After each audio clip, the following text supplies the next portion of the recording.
Happy Monday! Oh my goodness, I messed this up. Okay, happy Monday and welcome to the Proud Queen Pod. I'm the Proud Queen, Ariel Epstein. It has been a hectic day. It is the first day that I'm doing this show with the puppy.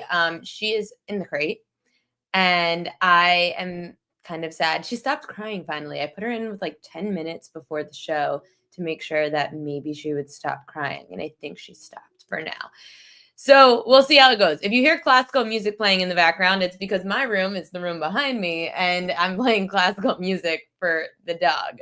My weekend has been crazy.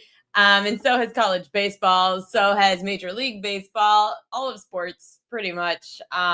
It's been an adjustment. But anyway, today's show, I have one guest on the show today, and that's going to be the head of the Bleacher Creatures, Marc Chalpin. I don't know if you saw this on my socials. Marc has actually been called out by Jared Carabas, the mega Red Sox fan. He used to work at Barstool, now at Underdog, and has his podcast, Baseball is Dead. So I wanted to make sure that we let Marc come on the show to talk about what Jared had to say, totally bashing Marc in the Bleacher Creatures. We'll find out about the history of the Bleacher Creatures, how you become the head of the roll call, and also what their plans are for this weekend with the big Yankees-Red Sox series coming up. I'm going to the game on Friday, so if anyone's going to Yankees-Red Sox on Friday at Yankee Stadium, let me know. According to my ticket guy at Yankee Stadium, the Friday night ticket for Yankees-Red Sox is the most desired ticket of the season. I said even more so than Subway Series. He said it's on par. So Yankees-Red Sox is definitely not dead, despite the fact that we had a horrible Saturday. New York City is the first metro area ever to have an MLB team and NBA team each lose by 15 or more on the same day, regular season or playoffs. Horrible, horrible, horrible, horrible. It was a disgusting weekend. The Pacers, they end up helping out. This better cash is 85-1 ticket on the Pacers. Sorry, that's not a cash. That's one step closer to the Pacers getting the NBA championship. 85-1, man. You got to find a way to hedge because this is crazy. I mean, the Oklahoma City Thunder are like insane favorites right now to win the NBA Finals. I don't know the last time we've seen a heavier favorite. First of all, OKC's laying 9 to start for game 1. OKC is minus 750 to win the series. Like, that is absurd. Absurd. So we'll see how that one goes, but not looking too hot. All weekend long. Oh, and actually there was one more thing before I got to baseball. World number 62, Alexander Bublik, takes out 5-seed Jack Draper at Roland Garros at the French Open for tennis. He was plus 550 pre-match. Plus 550. Just saying, there's so much value around in sports right now. A lot of value in the tennis world. Joe Quills from over on Twitch says, unless I was a Pacers fan, I would hedge. I would hedge if I was a Pacers fan. At least you hedge, you make some money. And if your Pacers end up winning, then you're happy either way. Make money either way. Do not just ride this because you're a Pacers fan. Like, hedge your happiness just a little bit. Jessica Brand said $725 for Legends Mets Yankees was worth it. That sounds awesome. Never let fandom take on how you bet. Devers is taking ground balls at first today. Interesting. We are all just D-Gens united as one. Some advice here. Take the 13K and out 2K on the Pacers. Just cash out for 13G. Pocket 10K. So everyone's telling you to hedge, bro. Everyone's telling you to hedge. The Jets and the Pacers, by the way. I forgot to bring this up. The Jets have better odds to make the playoffs than the Pacers do to win the NBA Finals. That is absurd. I just can't, like, we're talking about the Jets. That's how bad it is. Now, Indiana, they did great against the Knicks. They obviously looked like the better team. The Knicks made a ton of mistakes, and the Knicks perimeter defense sucked. And the Knicks defense, who's supposed to be one of the best in the NBA, could not dictate pace of play. The Pacers just completely dictated pace of play. They're fast, and they just had the Knicks number. So I know Tyrese Halliburton was definitely going hard on Knicks country, and he's going to get all the boos. In fact, Halliburton has completely passed Trae Young as a hated villain of New York. So I've got a couple of other things about college baseball that I want to get to, and then we'll talk with Marc Chalpin coming up in just a little bit about the Yankees-Red Sox series. And then after that, I'm going to talk about some NFL stuff because there were some props out in the NFL that you may want to fade. So we'll talk about those after the interview with Marc. Then we'll get back to some baseball, talk about all the MLB edges of tonight. It's a short slate, so I'm going to really deep dive into each of the games. NHL doesn't start till Wednesday. The NBA playoffs don't start till, NBA finals don't start till later in the week. I know that there's probably some WNBA action, but we'll get to that a little bit later. And we'll get to that probably tomorrow as well and talk about some of those trends. You guys know baseball's my thing. And that's why certain things in baseball make me very happy and very sad. So let's start with what made me really happy over the weekend. No offense to these number ones. If you are not watching college baseball, you are an idiot. It is so much freaking fun. Not only to bet on because of all the value that we see on the board right now, but it has been a blast to watch the regionals this week. You've got UNC playing right now against Oklahoma, and that game started at 3 o'clock. Or OK State. Oklahoma, OK State, I think. Anyway. And then there's a few more games tonight that are win or go home, and that's going to be freaking awesome. Look at what happened yesterday. Number 1 overall seed Vanderbilt was eliminated by Wright State. Number 2 overall seed Texas was eliminated by UTSA, one of the biggest upsets in history. UTSA is going to their first super regional in college sports history. We are talking about teams that have $1 million in NIL versus $50 million in NIL. I mean, these are the contrasts. This is why it's been awesome. And LSU was forced to a winner-take-all game tonight by Little Rock, who went 19-32 this season. We're SEC schools get so much freaking money for NIL, including the baseball players, because I know from the non-Power Fives that these coaches are struggling because they're players after they become a freshman, sophomore. And no, baseball NIL, I'm telling you, it is. Baseball NIL is, now I'm not talking about the money per se, about it's not the same level, but NIL, I know from coaches in non-Power Fives in baseball, these players get essentially groomed freshman and sophomore year by the coach that recruits them, because those players are not, let's say, SEC talent. Maybe they are American Conference talent, and they end up going to these smaller schools. They get better freshman, sophomore year, and then they become an upperclassman, and the NIL deals are what pull them away. That's why they go to the transfer portal. They go to the transfer portal because they know that they'll get more money in the NIL deals at an SEC school. So they end up leaving these smaller schools like a UTSA, like a Wright State, and they go to the SEC for being an upperclassman, and they make more money on NIL. They're not making the same money that somebody from a college football or basketball focused team is going to get. They're not getting that much, but they're still getting more than what they're getting at a smaller school. Yet we're seeing in college baseball that these players are still finding ways to upset, because you know why? When you play for a smaller school, you're playing there for passion and love of the game. You're not going to the school for the money. You're there for passion and love for your team. So you play harder. And that's what pisses me off about the NIL, because now we're starting to play for money, and look at what's happening. Now, I know in college basketball, it was a very different result, but look at what happened in college baseball. The reverse flip. Vanderbilt gets upset, Texas gets upset, and LSU is going to a winner-take-all game tonight. There is a ton of value in this market. Now, I want to get to my next guest, and I'm going to continue on a little college baseball rant, because there is something that really pissed me off this weekend in college baseball. It has been pissing me off for a long time in college baseball. I'm going to talk about, though, first, what really pissed me off in Major League Baseball, and it didn't happen this weekend. It happened a few weeks ago. Before I bring on our next guest, I'm going to show the video as to why I'm bringing him on the show today. Take a listen. Where the bleacher creatures turned around in right field. Holy fucking cringe. He was there for 1 year.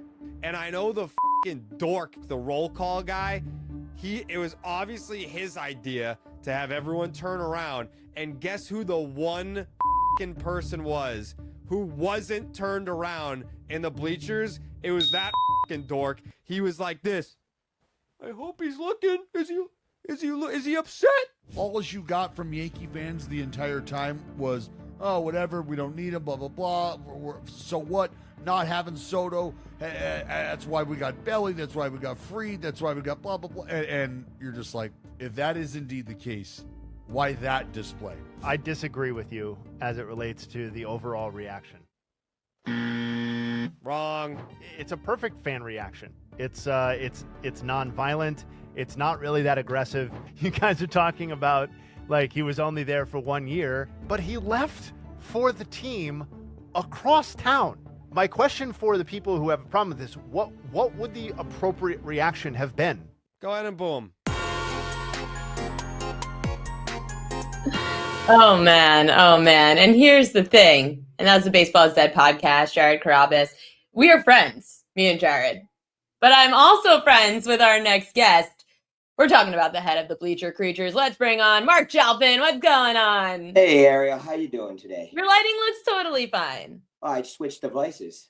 Oh, perfect. But listen, people probably have no idea. People who go to Yankee Stadium, they know about the Bleacher Creatures in right field. They know that you cheer for each of the players on the field in the first inning, and everyone gives you a little salute. It's really nice, historically done at Yankee Stadium.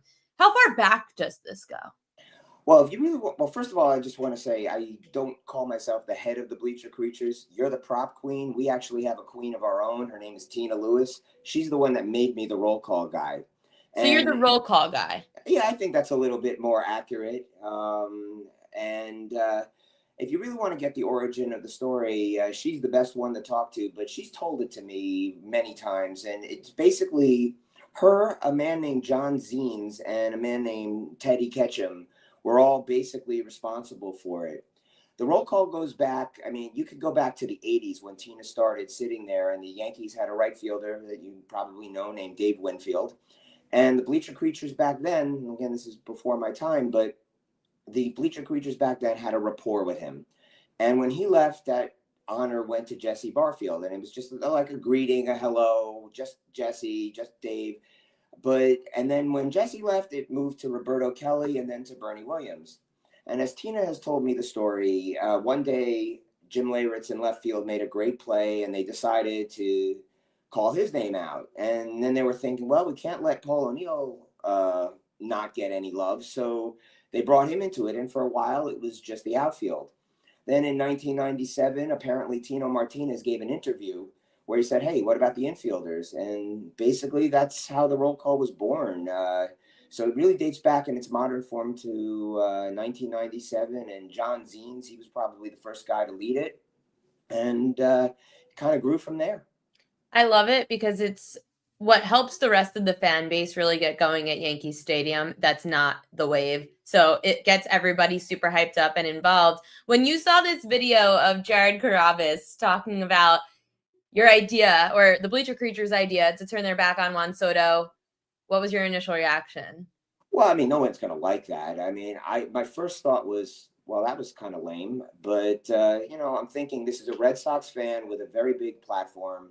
And that's kind of his job, is to be like that. And at first I wasn't going to even dignify it with a response, but I got a little encouragement from someone that matters to me. And I went for it. I figured it was not to get into a name calling contest with the guy. We're Yankee fans. We got class. We don't need to get into high school level insults with a guy whose only reaction was, oh, booing. We're more creative than that. Maybe in Boston, where all they do is ruin the best Neil Diamond song, we wanted to do something better. So I was speaking with Tina about this for weeks, and, we thought about the back turning thing. And then I go up, we have a elderly Bleacher Creature. His name is Chico. This guy comes from Connecticut to every Yankee game. He's like 87 years old. Goes to more games than I do. He's the man. And I'm going up to talk to him to say, hey, why don't we turn our backs on Soto in a few weeks? when another bleacher. You were thinking about this a long time. Oh yeah, yeah. Then as I'm doing this, as I'm walking up the stairs, another bleacher creature, Becky, says, "Hey, we should turn our backs on Soto in a few weeks." So it's like we were all on the same wavelength. And then I find out that Tiki Barber was talking about the same idea on the Fan. So as it got approached, I started getting. There were certain reporters wanted to ask me about it. The Post talked about it. The NewJersey.com. And so I said, yeah, I think the best thing we could do is turn our backs. I don't think we're going to pull it off. But then I get there and I see Becky, I see Patches, I see Michael, I see a bunch of other regulars talking it up. And, so I'm like, all right. And I start doing it too. If someone wants a picture, I'm like, yeah, but turn your back. So I start telling everybody, let's do this. Let's make this happen.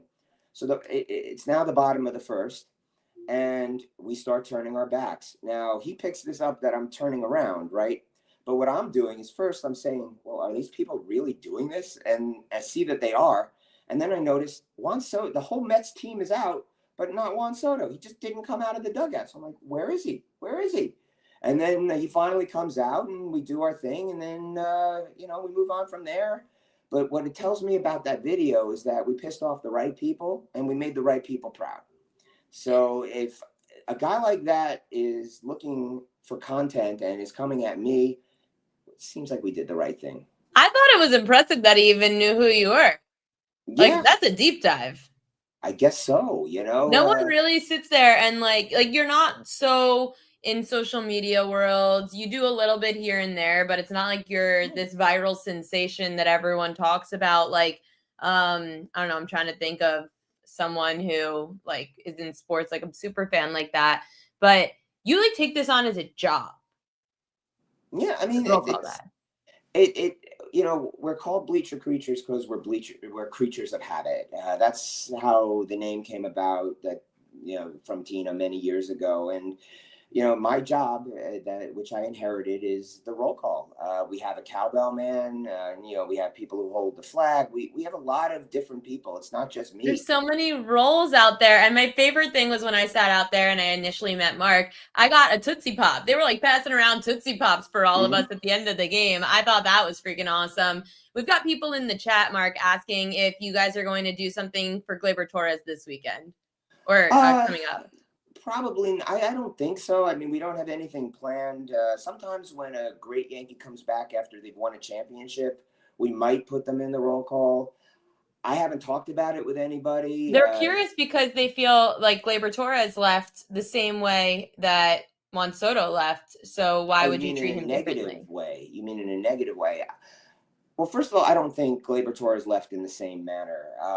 He left because the fans were, I think, comfortable with letting him go, to put it nicely. He did he was okay. He was good. He wasn't a superstar. But Soto was different because the entire Yankee fan base gave him this level of love that nobody gets in their first year. I think the best analogy I heard from someone was it was like falling in love with the stripper. In the end, she's just going to go with the next dollar. And that's really what he did. He went for the buck. And if he was offered $1 more by the Pirates, he would be a Pirate. That was what he wanted to do. From what I've been told, his family wanted him to stay. Even Boris allegedly told him to stay, but his family pushed him to that last $5 million, and so be it. Now he's going to be a Met, and he could have gone down in history with Babe Ruth, Lou Gehrig, Mickey Mantle, Derek Jeter, and Mattingly, all those great guys. Instead, he chose Mr. Met. So, okay, you got Grimace, we got legends. And hopefully the biggest thing we did that weekend was we won 2 out of 3 and he went 1 for 10. And that was the biggest victory. It was better than the back turn. All that matters is the win. So now you have the Red Sox coming to town this weekend, which according to my guy at Yankee Stadium, he says it's one of the most sought out tickets of the season to go to the Red Sox Yankees game on Friday night. What are the bleacher creatures like during Yankees Red Sox, even when the Red Sox have not been as dominant recently? Well, I think you'll certainly get some anti-Boston chants. We do that. nothing will top the way it was when both teams are good. This Are you going to year, find Carabas? what's that? You going to find Carabas? Ultimately, it's an interesting you bring that up because in person, online you get a lot of hate, and I think you know a thing or two about this, but in person, it's nothing but love. I had one guy come up to me and say, "Who do I need to fight?" So I'm like, "It's okay, it's okay." I always feel it's easier to defend somebody else than to defend yourself. I did the one video response, but I didn't do a second one, even though he did, because it just wasn't worth it. I gave him that, and I made my statement, and that was that. Hell, when somebody attacked you online once, I had him so pissed off that he wanted to fly me to Vegas to fight him. So I appreciate you for that, by the way. Oh yeah, nobody does that and gets away with it. So if he comes, I'm gonna do what I try to always do, and that's take the high road. I appreciate that. Okay, we've got standings. Yankees are in first place by 5.5 games over the Toronto Blue Jays. The Mets, they have a 1-game lead over the Phillies. But let's focus on the Yankees. So the Yankees, 5.5 games over the Jays. Rays, 6.5 back. Red Sox, 8.5 back. O's, 14 back. Thoughts on the first couple of months of the season for the Yanks? Well, considering we lost Garrett Cole for the second year in a row, and last year Luis Heel stepped up and filled that role. This year we have Fried doing it, but all of a sudden, out of nowhere comes Ryan Yarbrough, and he's become like this amazing find for the Yankees, and you got to give him credit for that. The first 2 months of the season, I think they've gone obviously very well. First place, of course. Ignoring Saturday. I feel like when we lost Soto, Cashman did a pretty good job pivoting, with the possible exception of not getting a third baseman, which I wish he could do, and hopefully he will do at the trade deadline. But Bellinger, he started off poorly, but he's picked it up. I don't know what you can say about Judge that hasn't already been said. This guy's putting up Ruthian stats, and it's not 1935. He's just amazing. Trent Grisham, I don't know why, but I had this really good feeling about him going into the season, and he really stepped it up. My friend Jordan, who you've met, she said, I take away everything that I ever said about Trent Grisham last year. He has proved himself pretty well at the beginning of the season. Yeah, you can't complain. You're waiting for him to come down to earth, and he just hasn't. Ben Rice stepped up his game. He has come a little bit down to earth, but he's still doing pretty well. Goldschmidt, again, I know Brian Boehringer, who he was a former Yankee in the 90s. He also worked in the Cardinals organization. He works in the Cardinals organization. And when I asked him about Goldschmidt, he said, no, this is going to be a great pickup. He ran into a lot of bad luck last year. And, the way he was hitting hard balls that just were getting caught, he's fine. This is going to be a great move for the Yankees. Man knows his stuff. He was right. Volpe has been okay. He's had his ups and downs. I love the magic bat at the beginning of the season, but I think they need to make that thing a little bit bigger. It was heartbreaking when Oswaldo got hurt.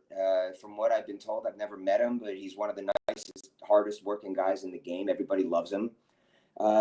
Chisholm, hopefully he'll get better. Now in the pitching staff, the bullpen's been all right, except for Devin Williams, and he's starting to pick it up. So hopefully, fingers crossed, this weekend, they after the terrible first 2 games against the Dodgers, they beat Yamamoto, who's their best pitcher. So if they can do that, that should give them a little bit of confidence that they can beat the Dodgers, and they're not machines, So let's see what happens. The Dodgers are their daddies. I'll admit it. But I don't know about the rest of the American League. Who would you say is the Yankees' biggest challenge in the AL?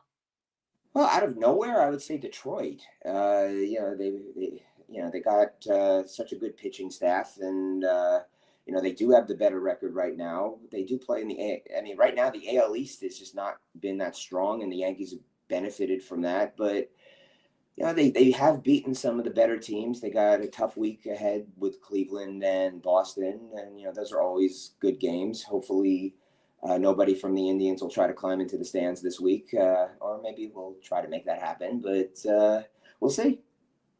So you have no plans for the weekend yet of what you guys are going to do? Nothing that stands out? And yeah, nothing? Well, I'm hoping Milton, the cowbell man, makes it there. He always makes the game better. But, recently, as starting maybe about September of last year, the Yankees have been doing this stuff with sound effects throughout every pitch. And from what I've been told, this comes from the players themselves. They want it to be like a basketball game, but it makes it very hard. Sometimes it even interrupts the roll call. I'm about to yell, yo, Trent, or yo, whoever, and all of a sudden I hear boom, boom, boom, like mid breath. So I wait. I've kind of gotten that down, but sometimes they do understand that the roll call is going on and they wait, but they don't. They start the music or right up at third base, and I don't get to do, tell them not to do the wave, tell them not to do this, and end it. So that's been a problem that hopefully we'll address, but it also takes us out of the game a little bit. It's hard to heckle the right fielder when every 5 seconds there's a big noise, a big music, and it does affect what we do. But hopefully we can do some of our normal shtick. We've been at it a long time.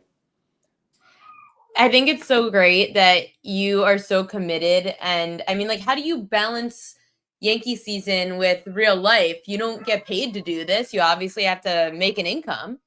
Yeah. Well, first, I don't. And you're at every game, right? Not every game. I play in a couple of softball leagues. So when I have games on weekends, you might not see me on a Saturday or a Sunday, but I try to make the weekday games and the special ones, of course. As for making a living, I am a lawyer by training. I haven't practiced in a long time. Then I went into my family business for a bunch of years. And when that business, we closed it, we owned some property, and I turned my share of that into other properties. So I own a couple of buildings out west. I have a share of a CVS in Texas, I own a Taco Bell myself in Arkansas, and a 7-Eleven in Ohio, and that pays the bills. I'm a landlord, basically. Wow. I did not know any of that. That's pretty cool. I've never been to Taco Bell. Really? Never. Well, I'm going to tell you a little secret. Neither have I. You own a Taco Bell and you've never been to Taco Bell? Yeah. Well, I'm an Italian food guy. Me too. Well, there you go. We'll have to compare notes as to what restaurants we like here.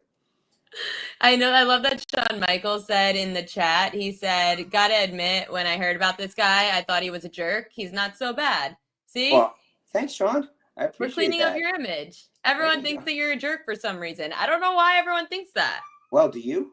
No. Okay. Then but I'm a Yankees fan, so why would I think you're a jerk? Yeah, that's true. And we know each other a little bit outside of that, too. So I hope if someone, I think you disagree with Jared's description, and that's good enough for me.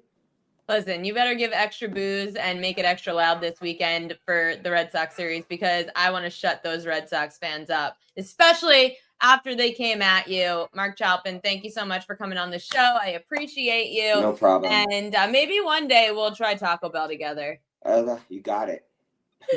Have a good night, Marc. I know I'm very distracted, everybody, by Marley's barking. I know you all hear her. She is so upset right now. I can't handle it. I'm really trying my best to multitask, but it's really hard. And I thought that putting her in the crate would be a good thing for the show and she'd stop barking. She has not stopped barking. So the next show, I'm probably going to either try to force her to continue to get good at this, or I'm going to put her in the kitchen next to me and she's going to have to just sit and watch.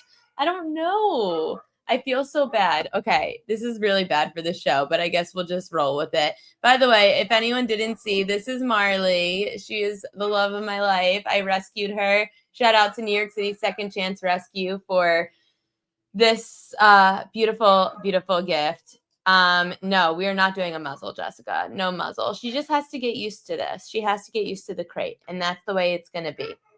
Oh, God. So anyway, I guess the wrong call. It was the wrong call. I should definitely have put her in the kitchen. College baseball. So again, LSU, we talked about this. There's a video I wanted to show you guys, so it'll shut Marley up from barking. There's another video about what happened this weekend. So if you guys don't know, college baseball is really strict about celebrations. So I wanted you guys to see, yeah, dealing with Marley is rough, Mark. I definitely wanted you guys to hear about this with Duke because their best player, one of their best players, is not allowed to participate at super regionals because of this.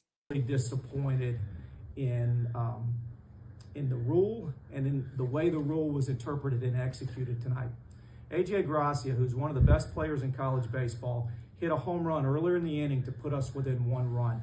We have a celebration in our dugout where we give the construction helmet to the player that makes a big play. It's a symbol of our blue-collar culture, and it's something that we rally around, and it gets our guys excited and creates energy. AJ was wearing the helmet because he had just hit the home run. Later in the inning, Sam Harris hits a single. We score from first on a single to take the lead in the championship game of a regional to go to a super regional. Our guys are undoubtedly excited, and they should be. And they jump out of the dugout to high-five their teammates as they're running back over to the dugout. AJ still had the helmet on from where he had hit the home run and celebrated. He took 2 steps out of our dugout, not to show anybody up, not to be disrespectful of the game, not to disrespect Oklahoma State, to cheer on his teammate and give him high fives. This rule and this type of action by the umpire are why people get so frustrated with the NCAA. I'm disappointed for AJ Gracia that he won't play in one of the biggest games of his life when we start the Super Regional. I'm disappointed for Duke baseball, and I'm disappointed for college baseball. And I want to get that off my chest. And if I get fined, I get fined. But we deserve better than that. AJ Gracia deserves better than that. Our sport deserves better than that. Yeah, it's not great for college baseball. I've heard about this from coaches a lot when it comes to the celebrations. The fact that you can't celebrate is one weird thing in itself. The fact that he was coming out of the dugout with a helmet, like essentially a construction hat on his head, like a hard hat on, and he's not going to be able to play in one of the biggest games of his life. Game 1, Super Regionals are a best of 3. It's like a weekend series, and you go to the College World Series if you win. We're talking about one of the best players on the Duke baseball team who just pulled a massive upset over Georgia, who was a national seed, 7th-ranked Georgia, to be able to go to the Super Regionals. I mean, like, this was a massive upset, and Duke is now going to be without their best player. So Shawn Michael says the NCAA needs to be abolished. Its rules are stupid. It is. Just like the NFL tried to stop with any of the celebrations. It's a stupid, stupid rule. Speaking of the NFL, Saquon Barkley, Eagles running back, Saquon. He is the cover of Madden. And if you guys believe in the Madden curse, here are Saquon Barkley's props for the upcoming NFL season. Regular season rushing yards, 1,500.5. Most regular season rushing yards of all the players, plus 250. Regular season touchdowns, minus 110 aside, 11.5 touchdowns. So Saquon Barkley this season, just to compare all these numbers for you in case you don't have them off the top of your head. Saquon Barkley in his career has had, so he had 2,005 rushing yards this year for the Eagles. He only went over 1,500.5 rushing yards. That was it this year. For the Giants, didn't happen. His max was 1,312.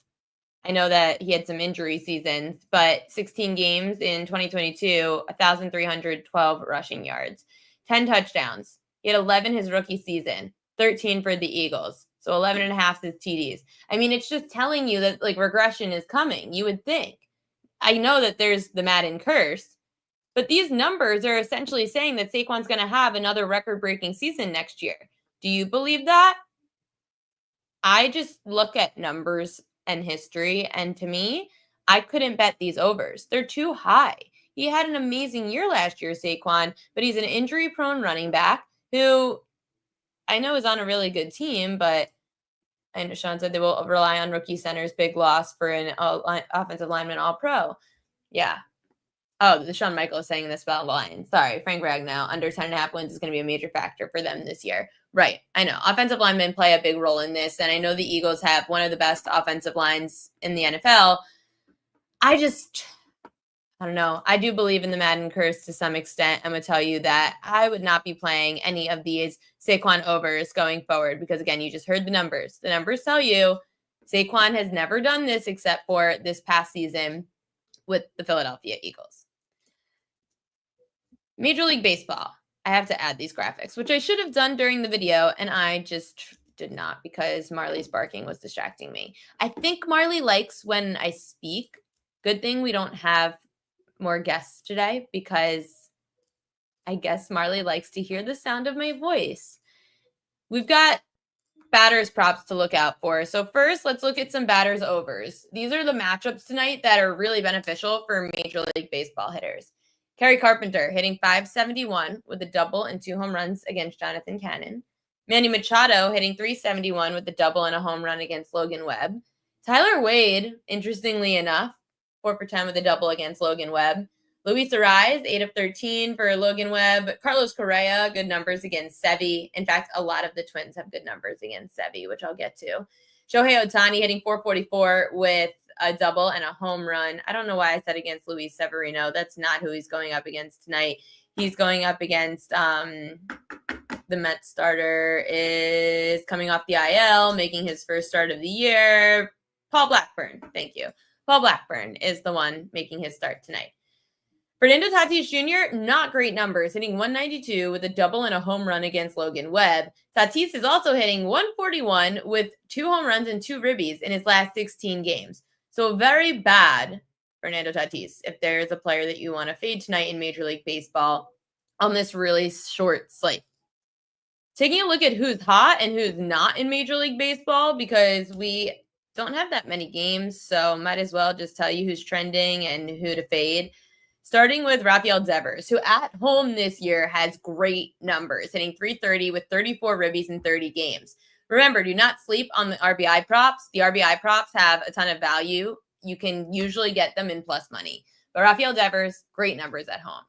Rob Refsnyder hitting .290 against lefty pitchers this year. I always love when there's drastic lefty-righty splits. Refsnyder, not as great against righties, but you could get a good buy low spot when he's facing a lefty like he is tonight in Tyler Anderson. Mike Trout has been back in the lineup for the last few games. He's 5 of 10 with a double, 2 ribbies.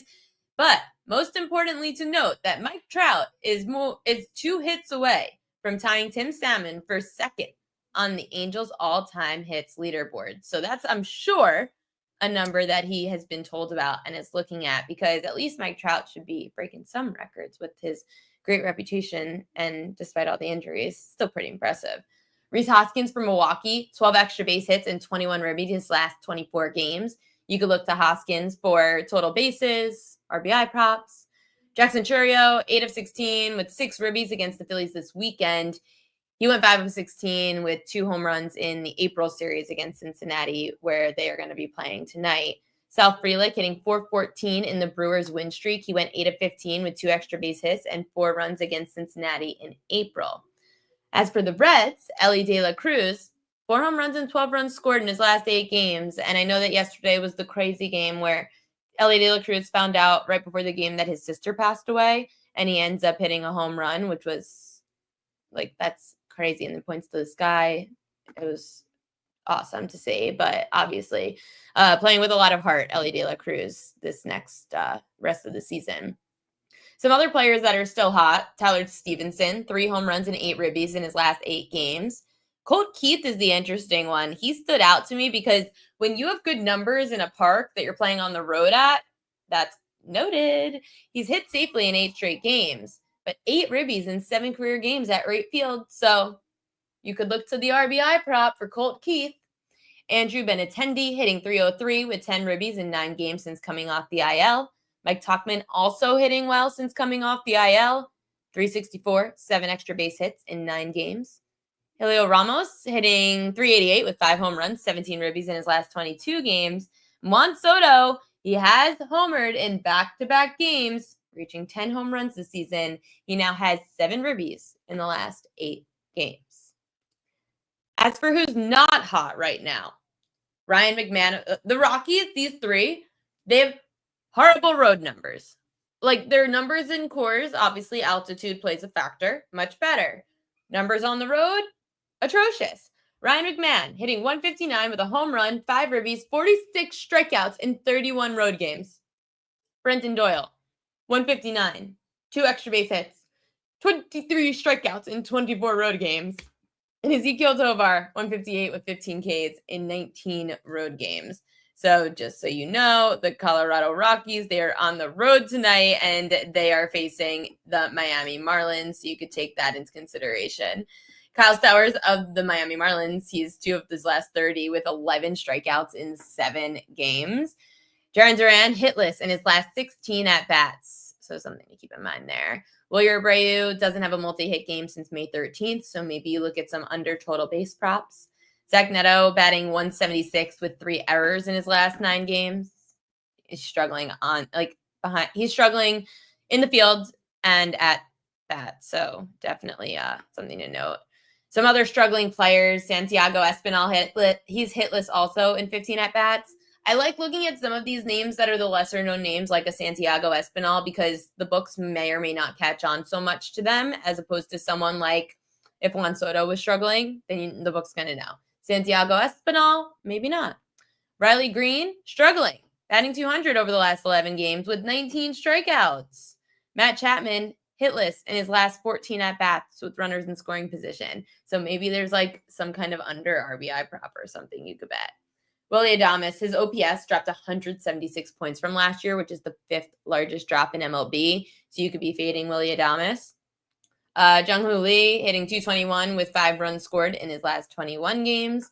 And Royce Lewis, hitless in his last 30 at-bats. He's hitting 127 in 21 games this year. We even got to the point that Royce Lewis said he's like given up. He's like, I've lost hope. I don't even know. That's not good. That's not a good mentality to have. I was shocked when I heard that he said that. So those are some hitters props that you could definitely look out for. I'm just trying to add in these other things. Hitters props that you could definitely look out for today in Major League Baseball. Again, we only have 3, 4, 5, 6, 7 games on the slate. Gary Jones, that's a joke. I played college baseball in the 60s and wore my summer construction helmet in the field. Are you kidding me? Yeah. This rule's kind of new. Now going back to college baseball, I know we're flip-flopping, but I like to talk to the chat when you guys ask questions. I know I'm a little behind because I was going through the stats, but I'll get through the chat. This celebration stuff started, I want to say like 6 years ago, maybe like 2018, 2019. I was still covering college baseball at the time. There were a lot of like weird fines and suspensions and stuff with players going on the field with certain props and like just trying to put like a cone on someone's head or putting a hat on someone's head. If we're allowed to celebrate in Major League Baseball this way, then why are we not allowed to celebrate in college baseball? You're celebrating a home run, and I don't think it's taunting. You can't look into the other dugout and taunt the other dugout. But if you like, the whole thing with the Duke celebration made no sense because the Duke players were in the dugout doing the celebrating with the construction hat. It was just that the player came out of the dugout with the construction hat to then put the hat on the next player who deserved it. So stupid. Just so stupid. Such a joke, the NCAA. And Shawn Michael, I did mention the Knicks game. I talked about how the Pacers were better. Knicks going to the finals next year? No. They'll end up being like the Rangers, who everyone's going to bet on them to go to the NBA Finals. They're going to be an extremely high liability for the books, and they're going to lose. The prop stuff is even more recent, 2022, I think. We were both at MLB Network then, Jessica said, about college baseball. Possibly. I can't remember. I know that the rules were in place when I was still covering college baseball, but it probably got stricter is my guess. And yes, the Rockies' first team to lose 50 games before winning 10 since Kansas City in 1884. Mark, I know you asked Belmont Stakes Week, are you going to have Samich on? I will message him and see. He's a really busy man. really busy man. Shawn Michaels said hangover coming for the Eagles. We'll see. Hangover is usually for the runner-up, and it wouldn't surprise me if the Chiefs had some kind of down year this year. Just saying. But we'll get to that later on in the summer. Rockies winning tonight? Okay, you go bet that. I have no interest in betting that. We've got Rockies at the Marlins, Angels at the Red Sox, Brewers at the Reds, Tigers at the White Sox, Padres at the Giants, Twins at the A's, and the Mets at the Dodgers. On the PropQueen.com newsletter, I did put up today strikeout props that you should look at since it was such a short slate. I wanted to give you guys strikeout prop trends that you should definitely know because these strikeout prop trends are very useful for, like, again, we don't have a lot of these teams playing today, but at least keep these in mind throughout the week because these are trends that you can find edges on. For example, the Baltimore Orioles, they have different lefty-righty splits, which is why, but they are more prone to overs. So right-handers, 25 and 17 over under their K-prop. Lefties are 11 and 3 over under. So 11 of the 14 lefties to face the Orioles have gone over their strikeout prop. They're averaging like 7 strikeouts a game. Righties are averaging 4.8 strikeouts a game against the O's. Lefties averaging 7 strikeouts a game against the Orioles. That is crazy. So in addition to what I'm going to tell you about a trend for tonight about the Red Sox, lefties against the Orioles, overs. Opposite that in the AL East, the Blue Jays are a really low K rate team. The Blue Jays to me are an under or nothing. Righties, they average just over 4 strikeouts a game, 4.4. But lefties, 9 of the 12 to face the Blue Jays have gone under their strikeout prop. They're averaging 3.8 strikeouts a game, the Blue Jays against lefties. So definitely keep in mind lefty unders against the Toronto Blue Jays coming up. Cleveland Guardians, they're at the Yankees this week. They go to Yankee Stadium tomorrow. The Guardians are around average in strikeouts about righties, but lefties, overs have been profitable. Lefty starters, 7 of the 9 have gone over their strikeout prop, averaging 6 strikeouts a game when facing the Guardians. And Carlos Rodon is pitching for the Yankees tomorrow. So you should definitely keep in mind a Carlos Rodon prop for tomorrow who is at home facing this Guardians team that does like to strike out a lot. The Kansas City Royals, which I didn't bring them up. I didn't bring them up today, but they're going to bring up Jack Caglione, who is one of the best prospects in minor league baseball. He's coming up tomorrow, and the Royals tomorrow will be facing the Royals. They're in St. Louis. Michael Lorenzen against Andre Palante. So not a bad matchup for a first start in the majors for Caglione, who was one of the best college players in baseball the last few years. So definitely look for him. But the Royals for strikeout props. They're a low K rate team against righties, but high against lefties.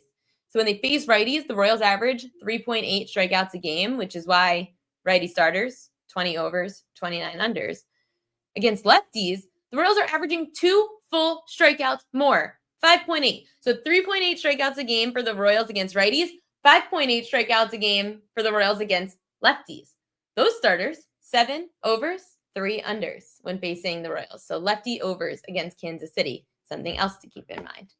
The Minnesota Twins, under team only. We only bet unders on the Minnesota Twins. The Twins, righties, 15 overs, 33 unders, averaging 4 strikeouts a game. Lefties, they're averaging 6.4 strikeouts a game. But again, Twins are an under team for me. Unders against righties especially. Keep that in mind for coming up in the next segment. Poor Marley. The Texas Rangers, they're going back to last season. The Rangers have been a no play on righties. They're pretty average, but the lefties, 12 overs, 3 unders, averaging 6 strikeouts a game.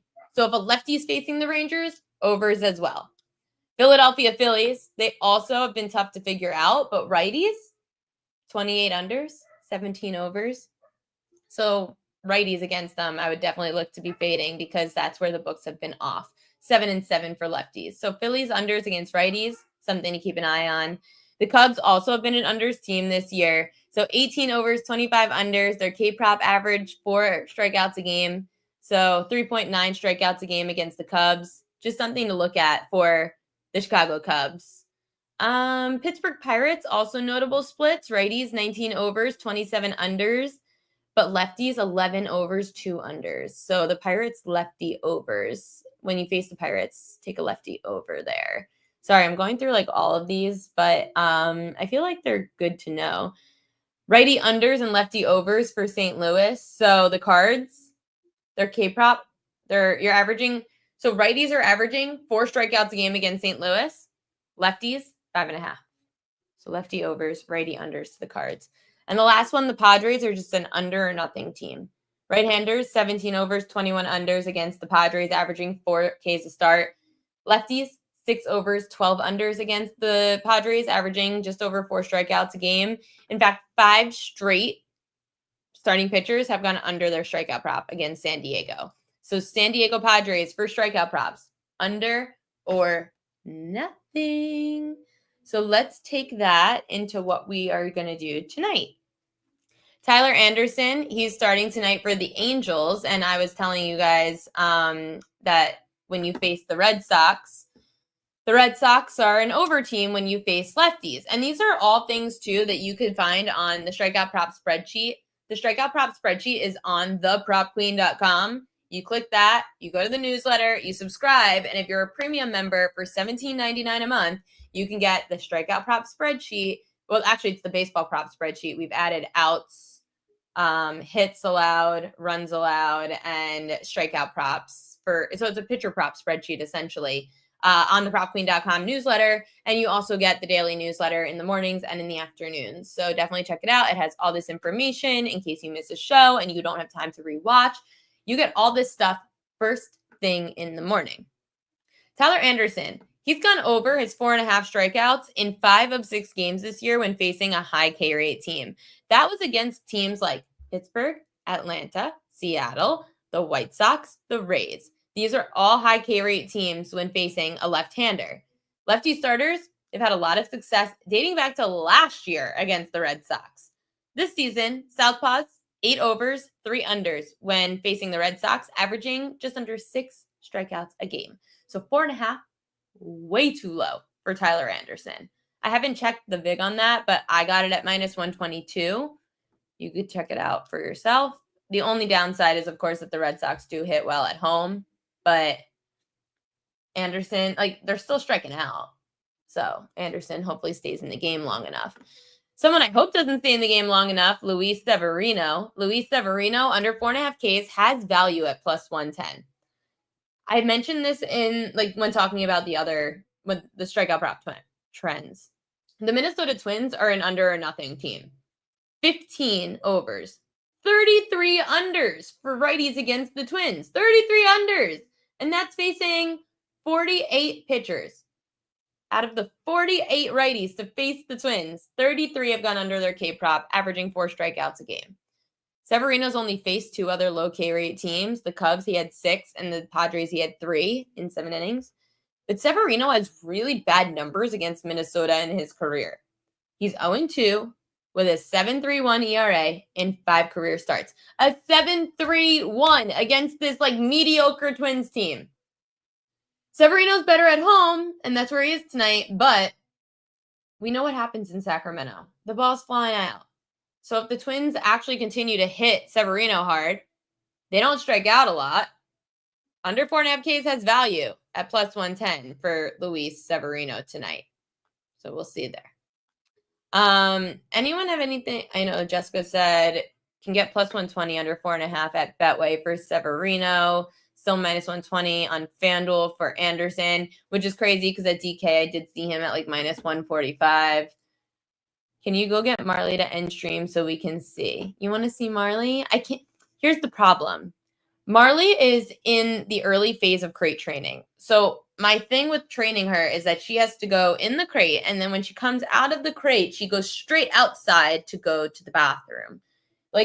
In New York City, we have only apartments, so we got to go right outside. We got to walk her through the elevator, take her down the stairs. Hopefully she doesn't pee on the rug, and prayers up. She's not great at walking in the city. I don't blame her. You also said Forbes reporting Apple TV will earn the MLB contract in 2026. Please, I hope they do. I've heard that too. I've heard it from people at MLB that Apple TV is really up there with potentially replacing ESPN? I hope so, because Apple TV has actually cared to put effort into the product, whereas ESPN, I feel like, doesn't care. Apple has completely moved things forward with baseball. I'm talking the probability stuff, and hopefully eventually they'll go into the betting category with, like, I don't know if you saw in the Apple games, like the probability things in the bottom right corner. I think that's awesome. And I think that Apple as a tech company would be really helpful in helping build baseball through gambling, through social media, through technology. Apple TV isn't giving us big name announcers, though. Honestly, are you sure? Like, we'll see. Like, they might change it up. We'll see. But Apple TV, like, I still think that Apple TV, from its start at the beginning of when they got baseball to now, has improved their announcers. Absolutely. We're not trying to make it fun and light anymore. They're just trying to make it more interesting and statty and techy. And I'm all for that with all their cool HD cameras. They really put effort into trying to make Apple and baseball better, as opposed to ESPN, who's like, yeah, we have Sunday Night Baseball. Whatever. Maybe we'll throw the college softball World Series on instead of Yankees Red Sox. Like, that's what it feels like we're at with ESPN and Major League Baseball. Joe from Twitch says, the great thing about Apple is that the main announcers annoy you. You can listen to your team's broadcast things perfectly. See, there you go. If you don't like the Apple announcers, then that would be how you do it. Nothing is more annoying than the announcers on the college baseball games. They don't even know how to pronounce some of these players' names. They were interviewing, there were some games I'm watching, they said that they were interviewing a player, and it wasn't even the player. Like, they got the player wrong that they were interviewing. How do you do that? One guy called them the Florida Marlins. How do you call them the Florida Marlins? They've been the Miami Marlins for years. Like, who are we bringing on to these broadcasts? College baseball is great, and we have announcers calling the Marlins the Florida Marlins. I think it's not even old. I was mind blown by that. Anyway, I don't have propaganda today. I don't have a fishy line. I was looking for one. The only fishy line in baseball that I saw potentially was Milwaukee, Cincinnati.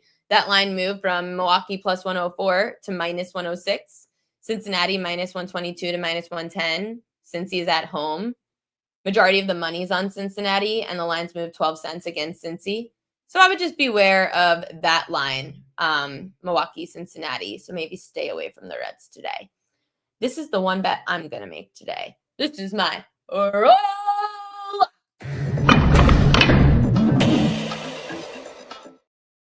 Royal lock of the day. I'm going back to a strikeout prop, obviously. Angels lefty Tyler Anderson over 4.5 strikeouts. Anderson's gone over 4.5 Ks in 5 of 6 games this season against high K rate lineups. Lefty starters have had a lot of success punching out the Red Sox.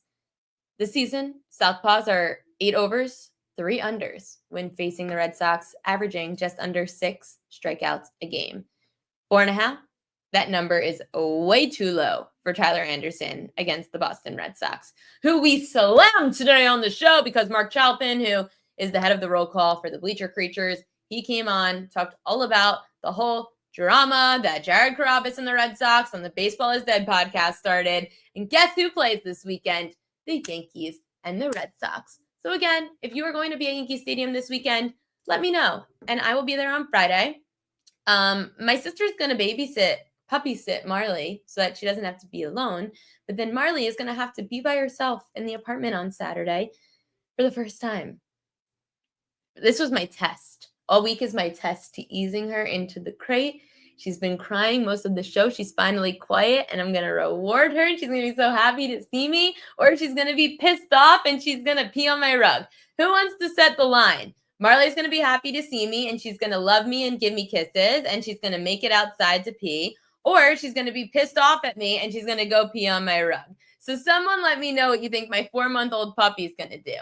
Jessica Brand says, Marley is so lucky to have you. Thank you. And for everybody who was commenting those kinds of things on my Instagram and my ex about Marley and how lucky she is, thank you all. It really means a lot to me because I wasn't sure. Sometimes people tell you like, oh, you don't even know what you're getting into. Oh, you're going to be bad at this, blah, blah. Please. She is a smart girl. She is a genius. We're going to have her to make some picks at some point. She's making me so happy. She helps me if like my bets lose and I look at her and I say, oh, it's okay. We'll be okay. Anyway, thank you guys for tuning into the Prop Queen Pod.